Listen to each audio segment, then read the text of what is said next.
Hey everyone, Nova Destruct Zero here, going to be talking today about Cosmic Crucible Season 8 rules and going to go over some of my defensive choices and things to look out for. So, for the season, we have the Cabal of Evil, we have the global rules, and on defense and offense, the Cabal characters now for this season count as Masters of Evil. So they'll have the Masters of Evil tag. And I think that's going to be interesting. It's going to make Cabal a better team on offense.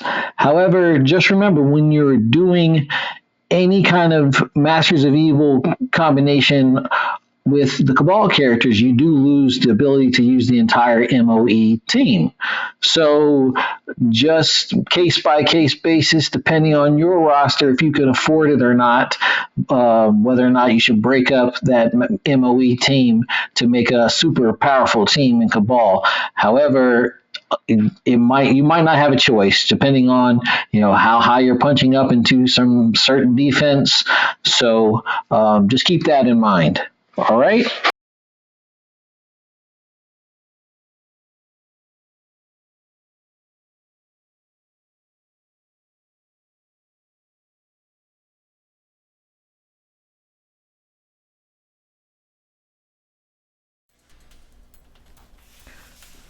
So let's jump right in. Room 1, Stage 1, we have Field Medic, and the room rules say on turn, clear vulnerable from self and heals 20% of max health for each vulnerable effect removed this way. Characters with vulnerable gain negative 25% resistance. All right. So one thing about this room that I want to be clear about, if you don't place vulnerables, then the room's mechanics are effectively null. So I want to say that one more time because I don't think I've heard this from anyone. If you don't place vulnerables, then the room's mechanics are effectively null.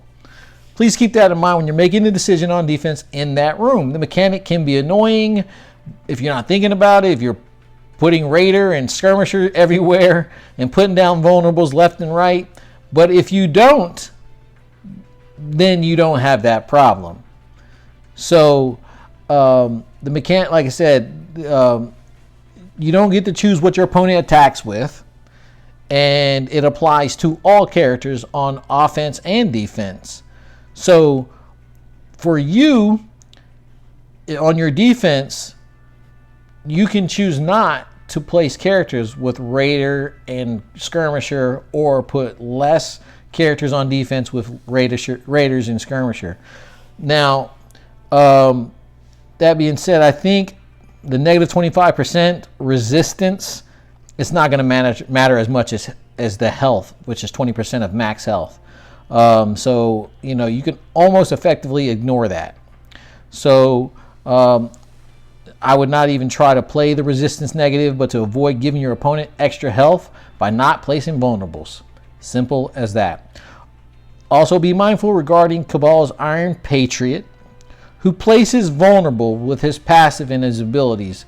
And I'm not mistaken, I think there's another character or two that also do that. So just be mindful of your character choices, because like I said, like Iron Patriot, his passive places vulnerables. His ultimate places vulnerables. So it has nothing to do with his ISO at all. I still think Cabal is a powerful team in this room, but this is very important because, if you're attacking into this room with Cabal, just know that that could affect your efficiency. I like Infinity Watch for this room, subject to change, mainly because you have Nebula, who is commonly the only character, only toon on this team that is placing vulnerables, with the rest of the team being strikers. And the vulnerable is getting used pretty instantaneously, so that by the time it gets around to the opponent's turn, the vulnerable does not necessarily make it to the opponent's turn. So to give them that health bonus from the room mechanic. So this room won't really stop anyone or any standard counters, but has the potential to be an efficiency nightmare. So just keep that in mind. This room is going to affect efficiency more than it will your standard counters for whatever goes into this room. So there you go. I like Infinity Watch for this room. Infinity Watch, they're around. They're here to stay. So room 2, you have blood transfusion on defense and offense. On turn, gain bleed. With bleed, gain with bleed, you gain 5% damage per bleed. When applying bleed, gain defense up. All right, so teams that place bleed are a no-brainer in this room. I think the bleed mechanic is far more significant than the 5% damage it gives. Teams that place bleed are also going to gain a bit of sustain with gaining defense up when applying it. So for this room, Merc for money may be a very good option. So keep that in mind. But that really just depends on what happens with Old Man Logan, because we saw during the tournament, the Envoy tournament, that his kit was suspiciously broken during the Envoy tournament. If it is fixed by the time Season 8 starts in a couple of days at higher levels, expect to see your Crucible meta offenses destroy this team quite handily. That's your new Warriors 5, that's your MOE, Cabal, or SD, doesn't matter. If Old Man Logan is fixed, and in case some of you guys don't know, that during the Envoy tournament, Old Man Logan's passive was noticeably broken, and what it did was allow the team to be hit, and all of his allies, when they were hit, it basically sped up Old Man Logan by 20%. But how his kit reads is that on attack, if he is attacked, then his speed bar is increased by 20%. And so if that gets fixed to that, then like I said, expect this team not to be making that big of a dent on this season, due to the lower star levels generally that people will have in the kits and the rooms. However, if it's not fixed, Old Man Logan's going to be a monster. So look out for variations of mercs for money that potentially add more bleeds and damage, like with X23. But I think what will beat the standard team will also beat the different variations you could add for extra bleed anyway. So for mercs for money, I think I still like it for the room to start off. If you have it somewhat decently built up, but team cohesion will be more important than the few extra bleeds, in my opinion. However, Old Man Logan's passive is pretty impressive when teams have bleeds. There's a lot of extra debuffs that go on with his passive that could affect a lot of things. But if you can take him out early, then the team kind of falls apart. Kind of common theme here in Marvel Strike Force. So teams that are going to be awesome on defense at either keeping bleeds off them or sustaining and putting out a lot of bleeds are going to be the go-to. I like your out-of-time variations in this room with Dorm.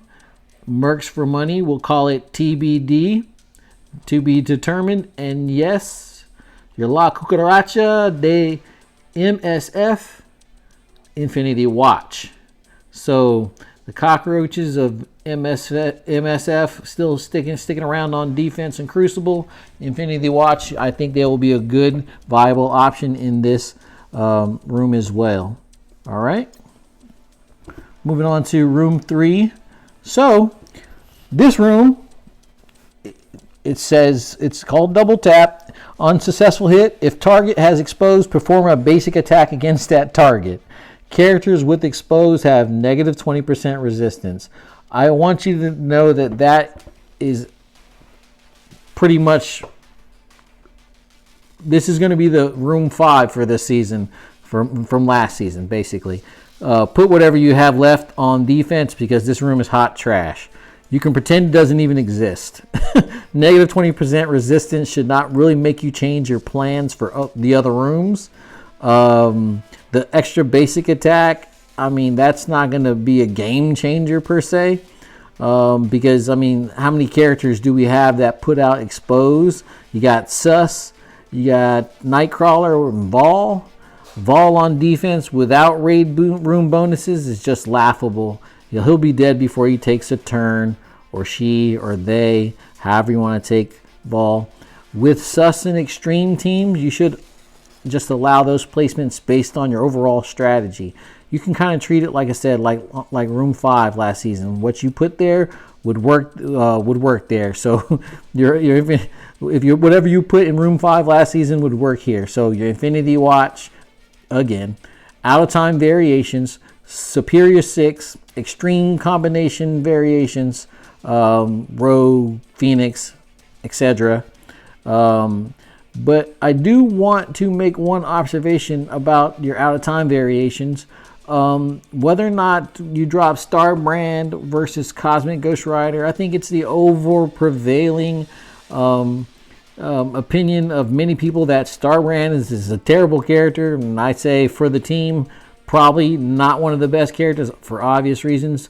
Captain America, Captain Carter, and Black Knight do a lot of the heavy lifting, but between Starbrand and Cosmic Ghost Rider has the better ultimate and special, but does not really contribute much to the team by way of passive. And this is a good time to remind you that Starbrand contributes immunity to the team on spawn. So I really don't get where this comes from. Like, Starbrand is completely useless because he provides immunity to the team on spawn. So I think that whether or not you choose Starbrand of Cosmic Ghost Rider really should depend on what you're trying to accomplish with the team, the out of time variation. If you need your team to have a little bit more sustain and to avoid some of the debuffs that take place, now you're not going to stop Void Knight's Flipperoo, for example, or Nova Flipperoo, but for teams that place debuffs without flipping your buffs, that would probably be a thing. That would probably be your choice there. So moving on to Room 4, and I have Black Knight with Quicksilver there for Room 3. I'm not fully sold on all these ideals yet, but these are some definitely ideals that I have running in my head. I still think that I might rearrange a couple of these rooms, but this is the for now. I'll ponder it for another day that I have or so. All right, Room 4. Can't stress enough how much spawning with Safeguard and Immunity will make a team viable for CC seasons to come, because you have rooms like Under the Weather. On defense and offense, on turn, clear all negative effects from characters. On turn in, gain defense down, offense down, slow and disrupted. So this room, yes, Infinity Watch again, if you're already thinking what I'm thinking. Safeguard and the immunity. At least for the beginning of the match in the first term, you can guarantee yourself that you won't get blown up with the defense down with that mechanic, and you can get to take a meaningful turn or two. This room is a lot like Mutant Immune or Vibranium Tuning, if you remember from a few seasons ago. But the difference maker is that when you're all done with your turn, you gain the negative buffs. So let the theory crafting begin. Hey, Scopely! This we love. Keep it up. Teams that sustain well and provide themselves Safeguard and Immunity are going to be pretty good defense options in this room. I like Sup 6, Spider Society, Out of Time variations, and of course, as we said, I watch. Conversely, keep in mind that APOC on offense is a no-brainer for any room, but especially this one. to keep safeguard off the opponent, just like with the previous seasons against Infinity Watch. Also, Superior 6 with Mysterio can keep immunity off. Nothing happens in a vacuum, of course. The question is, can you use the ideal offensive weapons here? It's roster versus roster and what you have available, because you got to place a defense and you got to use your offense on other rooms too. So you can't just have everything you want available for each room. My super not so secret defensive ideal bonus for this room is also APOC and his horsemen, because on defense, of course, we know APOC. APOC, like we just said, keeps safeguard off the opponent, thereby allowing buffs to be landed. If we can keep also immunity off, so the synergy between the horsemen may make this a troublesome defense. By the way, I just got a G19 APOC, so I got 3 diamond G19 APOC going into this season, so I'm very happy about that, stoked about that. But like I said, this particular team, if you don't need the team elsewhere, because you're breaking up a lot of teams in order to create this might be something that can throw your opponent off for like a week or two, because then your real defenses are probably going to come in. So try this if you can. Like I said, it may work out to be pretty great for the first week or two. Let's see here. That's a lot of resources, like I said, and teams to break up, but one extra team on defense, potentially with the Mercs for money. Maybe you can try it out, at least for, like I said, the first week or so. Cabal will still eat this team's lunch, so don't expect this is going to be a stonewall defense like we had in the first couple of seasons.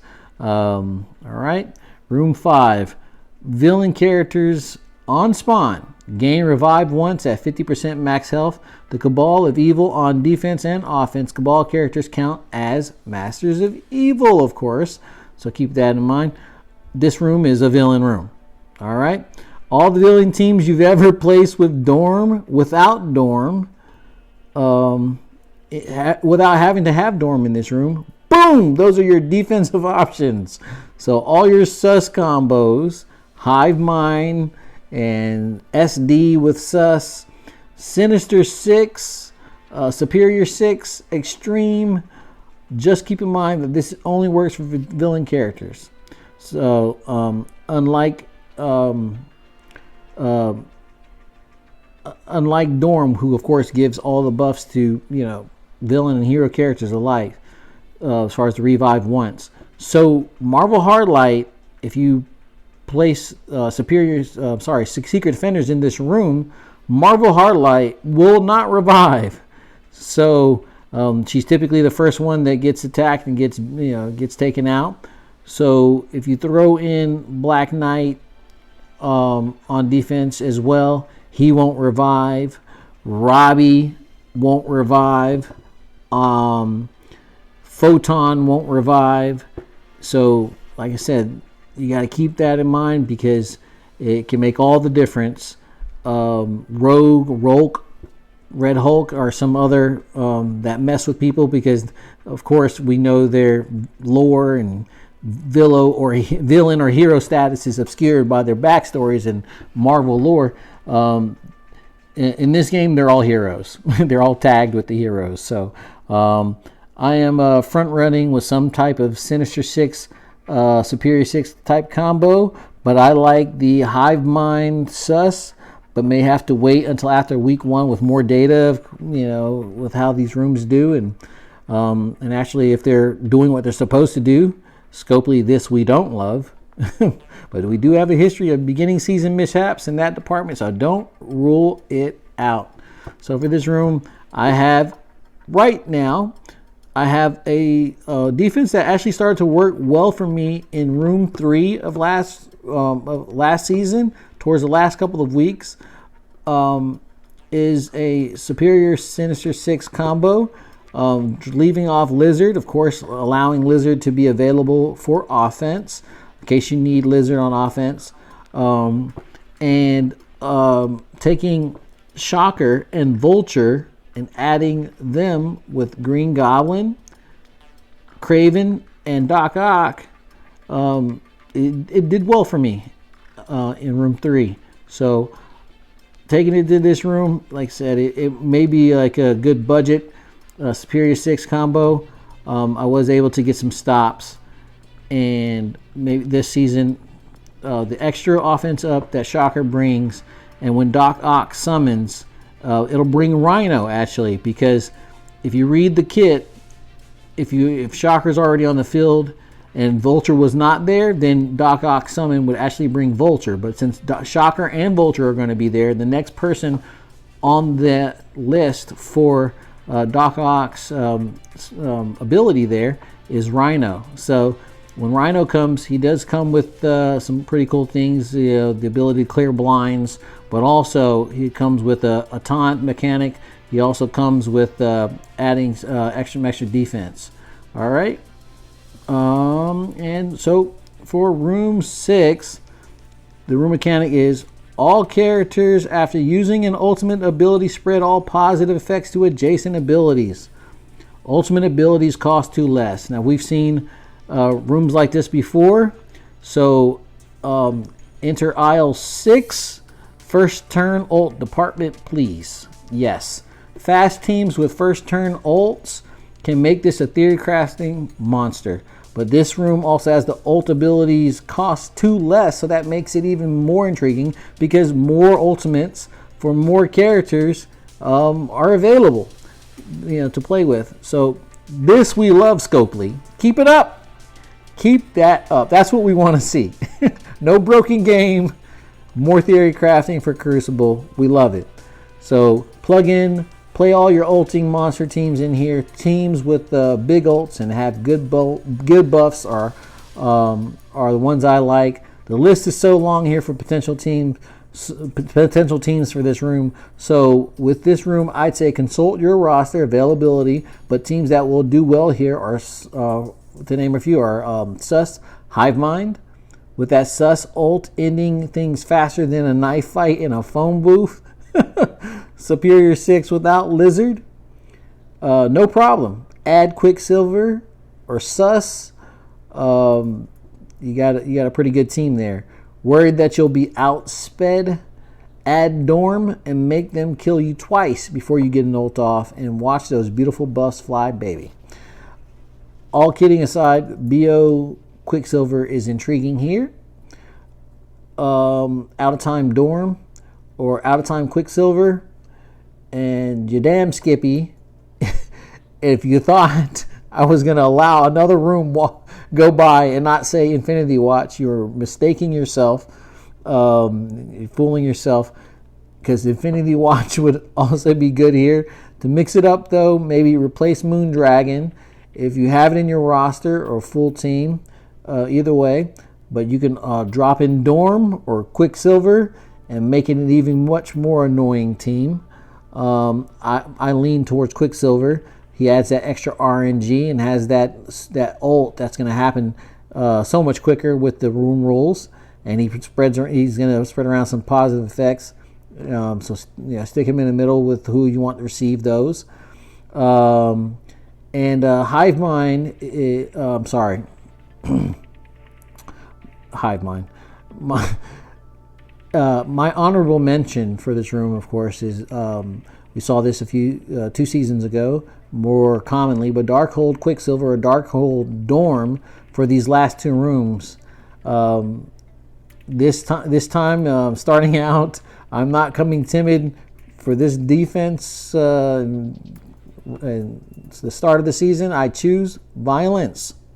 I will not be sitting back on my heels with all my teams on offense looking pretty.